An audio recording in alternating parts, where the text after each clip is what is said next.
Listo, doctor José Fernando. Listo, creo que ya. Bueno, me toca compartir nuevamente, ¿cierto? Se fue la pantalla. Listo, ¿ya la están viendo? Listo. Entonces, empecemos con algunos tics que creo que son puntuales que ustedes deben conocer a la hora de declarar su patrimonio. Como les decía, pues no vamos a abarcarlos todos, pero creo que son fundamentales, sobre todo para las personas que de pronto desconocen un poco más del tema, que son los no obligados a llevar contabilidad, ¿cierto? Entonces, comencemos por hablar un poco de qué es lo que voy a llevar a mis bienes, a mi patrimonio, ¿cierto? Recordemos que declaramos patrimonio bruto y esto quiere decir que son todos los bienes que yo tengo, pero adicionalmente todos los derechos representados en dinero.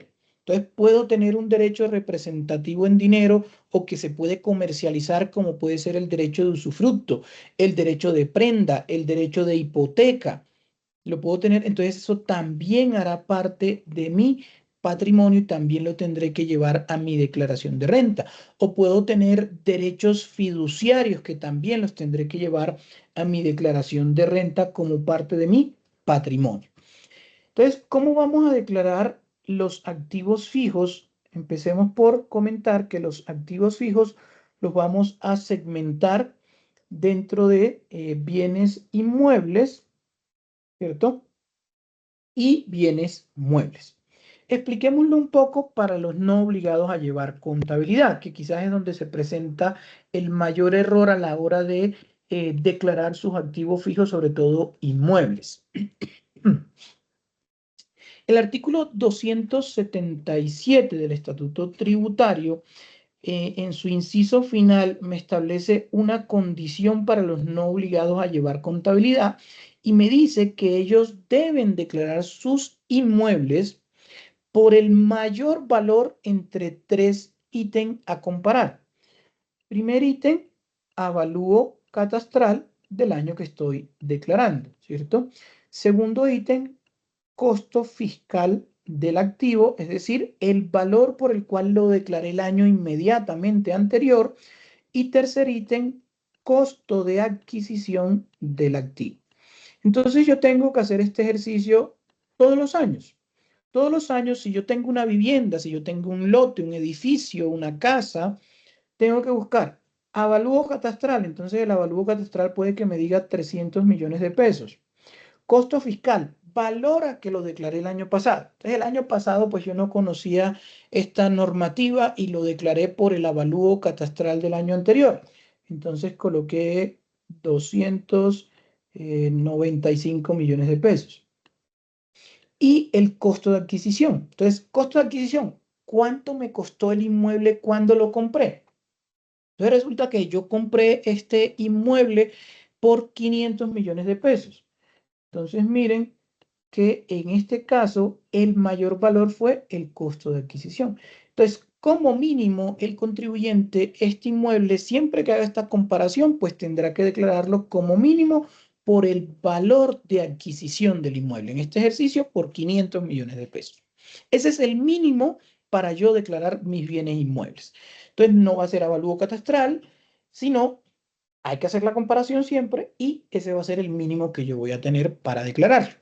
Ahora, a estos valores se les pueden hacer unos reajustes que me permite la ley, que son los reajustes contemplados en los artículos 70, 72 y 73. Entonces, el artículo 70 es la posibilidad de que yo reajuste mis activos fijos y este artículo 70 aplica no solamente para los inmuebles, sino también para los muebles. Entonces, yo puedo reajustar mis activos fijos por el valor porcentual señalado en el artículo 868, que en últimas termina siendo el valor porcentual del incremento de la VT. Entonces, el año pasado la VT incrementó en un 10,97%, entonces yo puedo tomar el valor que está aquí, entonces vamos al artículo 70, ¿cierto? Yo puedo tomar el costo de los bienes inmuebles que tengan carácter de activo fijo, de los bienes inmuebles o muebles que tengan carácter de activo fijo, en este caso los 500, y multiplicarlo por el 10,97% y pues ese valor podría ser el que yo voy a declarar en mi activo. Y esto lo puedo hacer año a año. Todos los años le voy haciendo ese reajuste. Otro que podría utilizar, ya este sí no aplica para los muebles, solo aplica para inmuebles urbanos y rurales y las acciones que pueda tener el contribuyente. Ahora, la pregunta sería, ¿por qué valor puedo declarar las acciones? Las acciones en regla general se van a declarar por su costo fiscal, que es igual a su costo de adquisición. Es decir, ¿cuánto me costó la acción? Importante, porque tenemos de pronto la mentalidad de acciones que cotizan en bolsa, acciones que no cotizan en bolsa, como las taso. No, ya eso cambió. Entonces, toda acción que yo tenga, acción o cuota parte dentro de una sociedad, ya sea que cotice en la Bolsa de Valores de Colombia o que no cotice en la Bolsa de Valores, puede ser una acción de una empresa familiar, pues la voy a declarar, la voy a llevar a mi patrimonio a su valor de adquisición.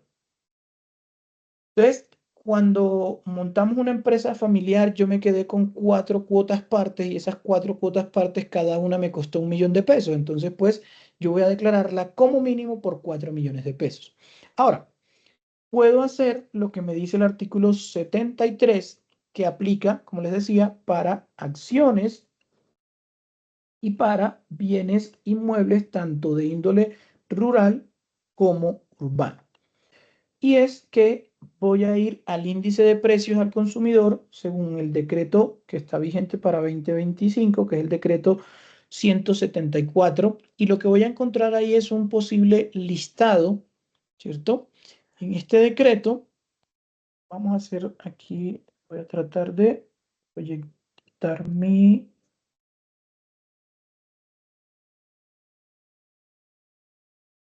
a buscar aquí rápidamente este decreto.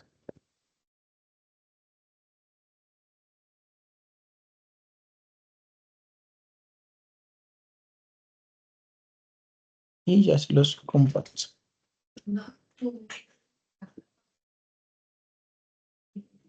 Vale, perfecto. Lo voy a compartir aquí en mi pantalla. Creo que ya pueden ver el decreto, ¿cierto? Entonces, ¿yo qué puedo hacer con este decreto? Este decreto me presenta, bueno, uno, me habla del incremento que acabamos de hablar, del artículo 70, pero también en su artículo segundo me habla la posibilidad de ajustar el costo fiscal de mis activos cuando los pienso enajenar. Entonces, también lo podría utilizar si es que yo voy a enajenar el activo. Y pues básicamente tiene esta tabla donde vamos a encontrar 3 columnas. Una primera columna para acciones,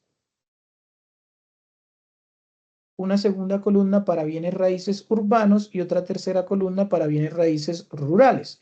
Entonces, muy sencillo, voy a coger precio de adquisición del bien al año en que lo compré. Entonces, si compré el bien en el 2001 y lo compré en 100 millones de pesos, pues ese valor lo voy a multiplicar por la tarifa por el factor que corresponda, en este caso por 8.48. Eso quiere decir que mi bien a día de hoy, ajustado ese valor, vale 848 millones de pesos, el que en el 2001 lo compré en 100 millones de pesos. ¿Cuándo vamos a utilizar este artículo? Como les digo, cuando se vaya a enajenar esos bienes. Si no se van a enajenar, pues puedo utilizar el artículo 70 y lo puedo utilizar para acciones o para bienes raíces inmuebles, para bienes raíces urbanos o rurales. Pero, vuelvo y reitero, como mínimo siempre voy a tener que declarar mis bienes inmuebles por el mayor valor entre estos tres. ¿Vale? Y pues digamos que es como la primera diferencia que uno encuentra en algunas declaraciones cuando las revisa, cuando les hace una pequeña auditoría. Y para todos los muebles que hagan parte de mi activo fijo, pues vamos a tener este reajuste posible. Y ustedes me dirán, bueno, pero ¿para qué quiero reajustar mis activos si me toca pagar más impuestos? Esto depende de qué piensan hacer con ustedes con sus activos a futuro. Pues si yo voy a vender mis activos en un futuro, pues es bueno ir reajustando ese costo fiscal porque en últimas me puede generar una ganancia ocasional que va a ser ingreso de ganancia ocasional contra costo fiscal. Entonces ahí es donde voy a tener que determinar cuánto me tocaría pagar a mí. Si yo vengo reajustando en derecho mis activos, pues posiblemente la ganancia ocasional sea menor y pues el impuesto a ganancia ocasional también sea menor. Leasing habitacional. Muy importante cómo vamos a declarar un leasing habitacional, ¿vale? Entonces, el leasing habitacional termina siendo un arriendo financiero que está reglamentado en el artículo 127-1 del Estatuto Tributario y ahí vamos a encontrar dos regulaciones. Uno para el leasing financiero o arriendo financiero y otro para el leasing operativo. Entonces, ahí vamos a encontrar esas dos situaciones. Pero quisiera explicar un poco el leasing habitacional porque muy seguramente es la situación más común que vamos a tener dentro de los declarantes de impuestos sobre la renta. Entonces, ojo a este tema que es muy importante. Si usted celebró un contrato de leasing habitacional antes del 1 de enero de 2017, esto que les voy a explicar no lo tienen que realizar dentro de su declaración. Entonces, todos los leasing habitacionales suscritos antes del 1 de enero de 2017 no se van a informar dentro de la declaración, ni como un patrimonio ni como un pasivo. ¿Ya? No los vamos a informar. Ahora, si usted suscribió su contrato de leasing habitacional a partir del 1 de enero de 2017 en adelante, pongamos el ejemplo más sencillo, pues usted suscribió un contrato de leasing habitacional el año pasado, el 2 de enero de 2024. Entonces, ¿cómo lo va a declarar? Va a hacer un primer ejercicio. En ese momento, llamémoslo momento cero, que sería el 2 de enero del 2024, fecha en la que usted firmó ese contrato de leasing. A usted le van a entregar cuáles son los cánones de arrendamiento futuros que usted irá pagando durante todo el tiempo que dure el leasing. Entonces firmó un contrato de leasing por 180 meses, o sea, unos 15 años o por más. Entonces en este momento cero, usted va a coger y va a sumar el valor presente de esos cánones de arrendamiento. Es decir, cuánto es lo que se estipula que usted irá pagando mes a mes. ¿Ese valor puede cambiar? Claro que sí puede cambiar, pero en este ejercicio lo vamos a hacer con ese sábana, le digo yo, con ese Excel de pagos que le van a dar a usted, donde va a saber cuánto tiene que pagar o va a tener un estimado de lo que va a pagar. Entonces los va a sumar absolutamente todos y eso me va a dar, como ejemplo, 300 millones de pesos. También ese mismo día, usted se comprometió a una opción de compra. En este caso, 50 millones de pesos y también la va a sumar. Y pues los otros valores residuales que aparezcan dentro del contrato ese día de celebración. Entonces, vamos a tener que ese contrato tiene un valor de 350 millones de pesos. ¿Qué vamos a hacer con estos 350 millones de pesos? Imaginemos que estamos diligenciando un formulario 210 el 2 de enero de 2024. Entonces, en patrimonio, voy a poner que tengo un patrimonio por leasing habitacional de 350 y en deudas, entonces casilla 29 del formulario, casilla 30 del formulario, unas deudas de 350, ¿cierto? Ahora, ya estamos en el 2025 y estamos elaborando nuestra declaración de renta para el año 2024. Entonces la estamos haciendo a corte 31 de diciembre de 2024. Entonces, ¿qué voy a decir? ¿Qué vamos a decir? Patrimonio, casilla 29, los mismos 350 millones de pesos. Deudas, casilla 30, ¿qué vamos a decir? Pues estos valores, como yo durante ese año, en este ejemplo muy sencillo, pues hemos pagado 12 meses, ¿cierto? 12 cuotas, pues yo pagué unos cánones de arrendamiento de 1.500.000. Eso quiere decir que el total que pagué durante el año fueron 18 millones de pesos. Entonces yo tengo que coger estos 18 millones de pesos según el certificado que me tiene que entregar el banco y decir cuánto se fue a capital y cuánto se fue a intereses. Normal, en un leasing que inicia, pues la mayoría se va a intereses. Entonces digamos que a intereses se fueron 15 millones de pesos y a capital solo se fueron 3 millones de pesos. Entonces, ¿cuánto es mis deudas? Pues el valor que había calculado anteriormente menos los 3 millones que ya aporté. Entonces ahora tengo deudas por concepto de este leasing de 347 millones de pesos. Y mi patrimonio líquido, que se calcula automáticamente, casilla 31, pues va a ser de 3 millones de pesos. Así es como vamos a declarar un leasing habitacional. Ojo, reitero, celebrados a partir del 1 de enero de 2017. Los anteriores no los incluyen, no aparecen dentro de su declaración. Y este ejercicio lo vamos a ir haciendo año a año. Pues, ¿qué va a pasar con el año? Mi deuda va a ir disminuyendo hasta llegar a cero y mi patrimonio será este valor. ¿Ya? Ahora, algunas preguntas que pueden ocurrir. Yo puedo aplicar el artículo 70, el artículo 73 que acabamos de conversar a ese bien inmueble, y mi respuesta sería no. ¿Y por qué? Porque usted no está declarando un bien inmueble. Por eso le llamé cómo se declara un leasing habitacional. Usted está declarando un contrato de arrendamiento financiero. Entonces, ese contrato de arrendamiento financiero, mientras usted no haya ejercido la opción de compra, no es un bien inmueble. Usted no es propietario de ese bien inmueble. Entonces, no le puede hacer los reajustes que acabamos de hablar. Usted lo declarará así como está en pantalla. Ahora, el año en que usted ejerza la opción de compra, y ojo, un tema interesante, aunque más adelante voy a hablar de exógena un poco para que la entendamos y la interpretemos, el reporte que le facilita la DIAN. Un tema interesante es, en el reporte de exógena ustedes pueden ver que les va a aparecer notaría quinta, enajenación o adquisición de bien inmueble, valor de la enajenación 20 millones de pesos.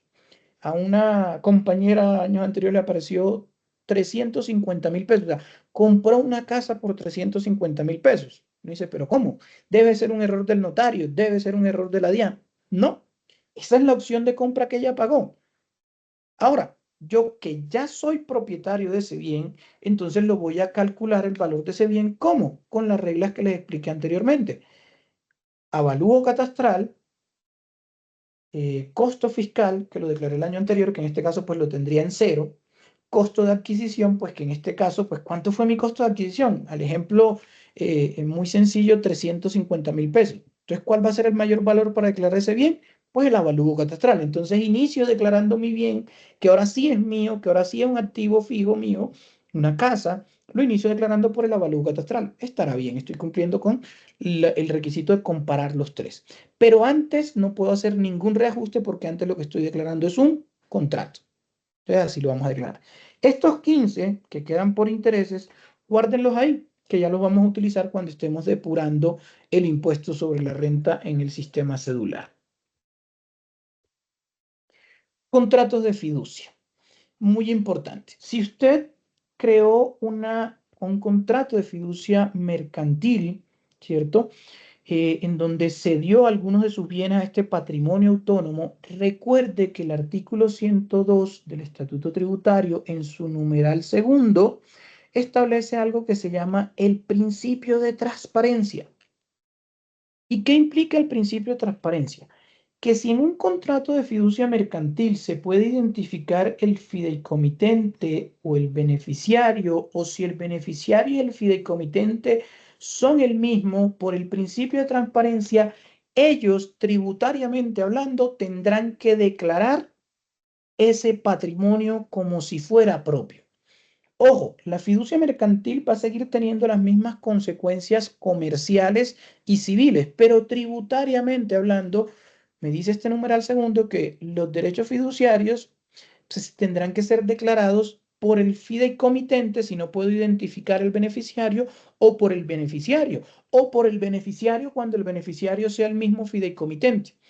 Entonces a mí el fiduciario, la sociedad fiduciaria me tendrá que certificar cuánto es el valor de ese patrimonio, cuáles son los ingresos, los costos, los gastos y los pasivos que tiene ese patrimonio. ¿Para qué? Para que yo los lleve a mi declaración.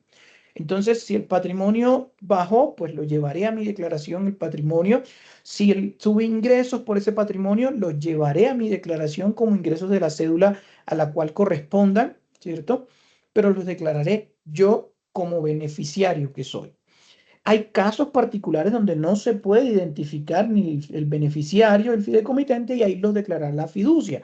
Pero si se pueden identificar, hacen parte del patrimonio en la declaración de renta del contribuyente. Ahora, ¿cómo vamos a valorar los bienes que estén dentro de una fiducia? Porque pueden ser varios. Yo puedo desprenderme de bienes inmuebles, de acciones, de muebles, pues como lo hemos explicado anteriormente, el costo fiscal y las condiciones tributarias de cada uno de los bienes. Entonces, si dentro de la fiducia hay un edificio, ¿cierto? Y dentro de la fiducia hay unos títulos, valores, acciones, pues el edificio, el criterio que acabamos de explicar para inmuebles. Las acciones, el criterio que acabamos de explicar para las acciones. Y la suma de esto, pues será el valor del patrimonio. Digamos que la suma de este más este me da 1.000 millones, pues ese será el valor que yo llevaré. ¿Sí? Activos biológicos, en algunos casos también puede haber confusiones. Recordemos que los activos biológicos, es decir, entendamos semovientes o plantas, ¿cierto? Pueden ser clasificados de dos formas. Productores, en el entendido en que sean productores, por ejemplo, yo tengo vacas lecheras, si las tengo para producir leche, pues se asemejan a maquinaria, planta y equipos. ¿Y cómo declaro las maquinarias, planta y equipos? Pues su costo fiscal es el costo de adquisición más todos los costos inherentes para tenerlos en producción. ¿Ya? Entonces, compré 4 vacas lecheras, adicionalmente tuve que pagar el transporte de un lado a otro de esos animales, tuve que adecuar unos establos para mantenerlas y para ponerlas en producción, pues todo eso será el costo fiscal de ese activo biológico. Ahora, los consumibles, en este caso puedo tener también vacas, pero para beneficio, es decir, alimento animales y después se benefician, pues en ese caso se considerarán inventario. Y pues las reglas de inventario tenemos dos, ¿cierto? Que vamos a utilizarlas para establecer el costo fiscal de los inventarios. Y pues también ocurrirá para plantas, como ustedes lo pueden ver en la foto, ¿cierto? Pues, ¿qué pasa con mi cultivo de papas? Las papas que produzco, ¿cómo las declaro ese inventario? Pues básicamente se asemejan a un inventario y pues utilizaré el juego de inventarios para declarar el valor de ese inventario. Activos en moneda extranjera. Muy importante este tema para tema tributario, porque va a generarme un cambio en el tema contable, es decir, va a ser diferente el tratamiento que les voy a dar. Los activos en moneda extranjera se van a reconocer, el reconocimiento inicial será al momento de adquisición del activo, en el día, a la TRM del día en que se adquiera el activo, ¿cierto? Entonces, es posible que contablemente yo compro $1. Si lo compro hoy, fiscalmente lo voy a declarar a la TRM del día de hoy, 9 de septiembre, que el dólar entiendo que está a la baja, entonces lo voy a declarar por 3.950 pesos. ¿Ah? Y contablemente es posible que este dólar yo lo lleve a la TRM del 31 de diciembre del año en que lo estoy declarando, porque fue un ahorro que hice. Entonces la TRM de ese 31 de diciembre eran 4.000 pesos. Aquí voy a tener unas diferencias.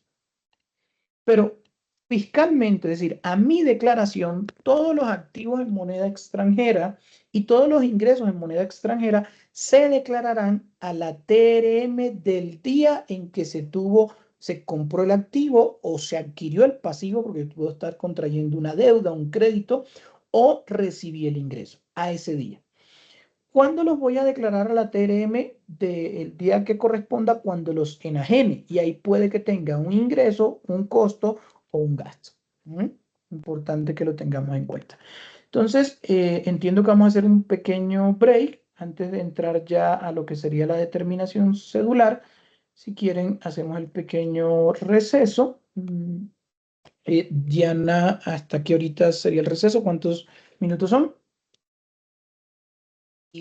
Sí, doctor José Fernando, la idea es que demos un espacio de 15 minutos Perfecto. para que pues también nuestros asistentes puedan ir a un pequeño descanso y ya continuaríamos. Así las cosas, Como tenemos 3 minutitos, quisiera hacerle 2 preguntas que nos quedaron de la ronda final, pero que estaba más relacionado con patrimonio. Una es de Mariana que nos pregunta si se tiene un leasing habitacional a nombre de 2 personas, ¿cuenta como patrimonio y como pasivo para las dos? Sí, sí, en este caso, pues haríamos la misma regla que acabamos de explicar, ¿cierto? Los intervinientes, los contrayentes del leasing financiero, aplicarían el mismo procedimiento, pero al final, cuando ellos determinen que el patrimonio es 350 y las deudas son 350, lo reparten de forma igual en cada uno de los dos.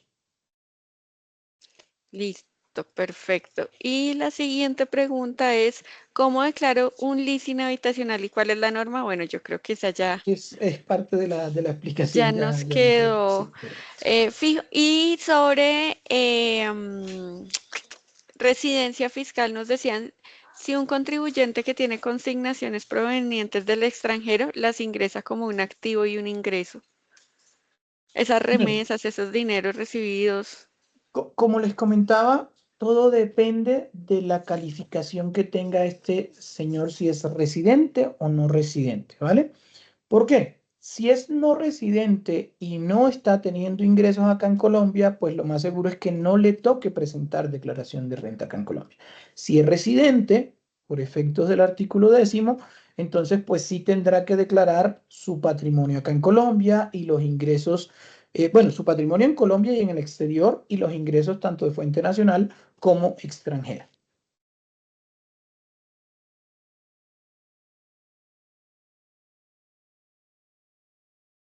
Listo, perfecto. Entonces son las 9:44. Nos vemos sobre las 10 para continuar con el evento. Por favor, no se vayan a desconectar y ya retomamos.